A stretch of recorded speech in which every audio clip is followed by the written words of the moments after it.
There's no place like home. Except, what if your home, what if that place that felt like home, your home, was actually a toxic environment? What if, like, when you really think about that home, we're talking like your childhood experience, it was nothing but drama and chaos? And so what if literally your whole life you've been sitting here trying to just recreate that feeling of home, and you weren't ever supposed to feel at home in that experience of your home? And so that's going to be the biggest thing that anyone that's going to be resonating with this reading is going to be feeling right now, is just like this sense of longing for home, but not really knowing what that home is. You want this safe, beautiful environment that you can come home to rest and relax and restore yourself, but you haven't quite found it yet. And it feels like, there's a lot that's just out of your own control.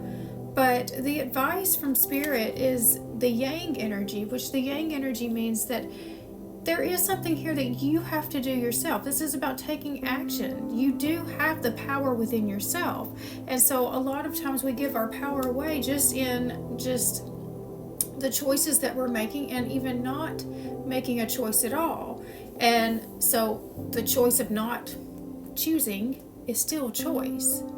And so the only way to really assure that you're going to get what you want is you've got to choose things based off of, what is best for you, what is going to be most fulfilling for you, most rewarding for you. Now, it's not about like trying to dismiss what's good for everyone. I mean, you should really always have in mind, for the greatest good of all, but you're part of that, greatest good of all. So what is best for you and all of those around you. But I feel like that the biggest piece here of the advice is that you do need to start taking your power back and just seeing that a lot of this really is in your own control.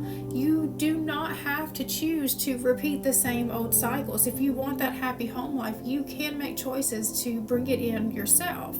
And the bottom of the deck here, we have blessed. And so I do feel like that there is a blessing in disguise here, that if things do feel unsettled, you've had to let certain things go, and things, you still haven't found that place that just you can plant your roots in yet, there's a blessing here. There's still learning to be found in this space. And so I pulled with my angelic activation to see what angelic guidance we had. And we have the Holy Spirit. Miracles are possible. Your ability to experience miracles is down to your capacity to believe that miracles are possible for you. Don't give up hope. A real turnaround is possible now. The light of angels is surrounding you, inviting you to step into the most gracious, receiving state possible. Open your heart and expect a miraculous solution. You are worthy. Know that. Activation. I am worthy of miracles in all forms. And so just know that there is something miraculous that is taking place at this time, and I have felt that for a while. One of the angel numbers for this message is 111 for new beginnings, because I know new beginnings are happening for lots of people right now, myself included. And another angel number that I've been seeing over and over is 1010, which is about its endings, but it's also about new beginnings, because 10s are the energy of 1 and 0. Both of those are about new beginnings. 1 is about one that you initiate yourself, and 0 is one that is a divine beginning. So it's like a destiny point. And so with the energy combined of the 1 and the 0, that's telling me that you're at a destiny point that you have to do your part in order to activate it. So if you really want it to, have the fullest potential, you've got your part to play in this. And that comes back to this Yang energy that was of the advice, not to forget what your power is, where your power is. And then another message of 1010 is because 9 is really the end of of the line. When numerology, I'm losing my words in this. Sorry.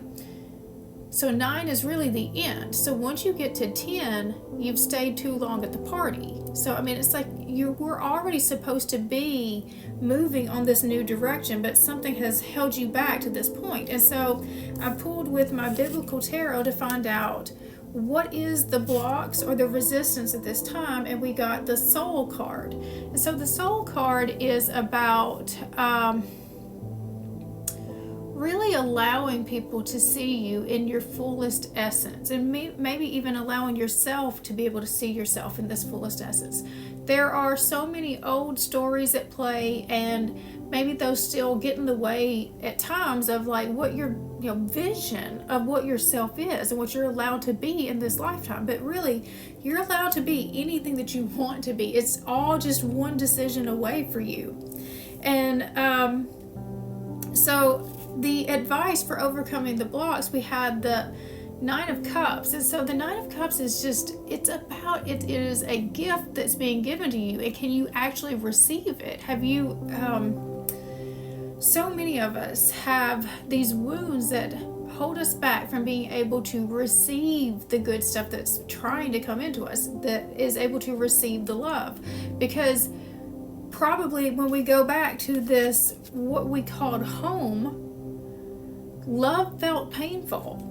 And so if love feels painful to you when you're just a tiny little baby and child, you're going to start putting barriers up. But I don't actually know that I want to experience the full version of love, because love feels painful, and I don't know that I can handle the fullest extension of love if that's what I have to expect, if that's the full belief system that you've got underlying there. Let me see what this says on this card.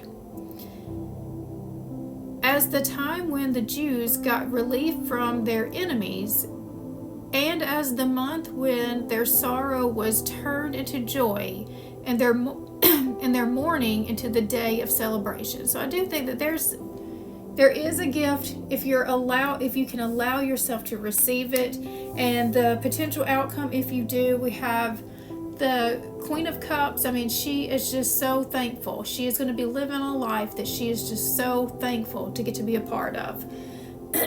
So I'm going to close this out with a Rumi card. And so just the final advice from Rumi, we have blessing of Al-Hakim. And so again, there's that blessing word just that is reminding us that there is some sort of blessing that is taking place in our life. And we have the miracle word used over and over again too. So I don't know what all situations you might personally be going through, and I'm going through quite a bit myself, of just losses that I didn't expect to be going through, and especially in the ways that it's kind of come about. And so I know that a lot of people around me are also going through some significant losses and changes, and they're just looking for, where's the silver lining in all of this? What was the lesson I was supposed to be learning? What is the guidance for my way forward? Because if I got to go through it, I at least want something positive to come out of it. And so this is very encouraging to know that there's just blessings that are just kind of littered all throughout this reading, just saying, hey, you are going to you're going to be rewarded. You will be rewarded for all of the effort, for all of the work that you've put in. All right, so let's read this. Sell your cleverness and buy bewilderment. Cleverness is opinion. Bewilderment is vision. Rumi. The gift of wisdom, the blessing of Al-Hakim, gurgles up from your heart. Her blessing is evoked by life, like the laughter of a babe, joyfully responding to the playful tickle of the mother's hand. Wisdom can make divine sense of anything, especially of that where logic is blinded. How I revere the blessing of Al-Hakim, the wisdom, for she is precious and welcome to me now and always, the dear friend who brings me such peace. The blessing of divine wisdom of Al-Hakim is being ministered to your soul, watched over by Rumi himself.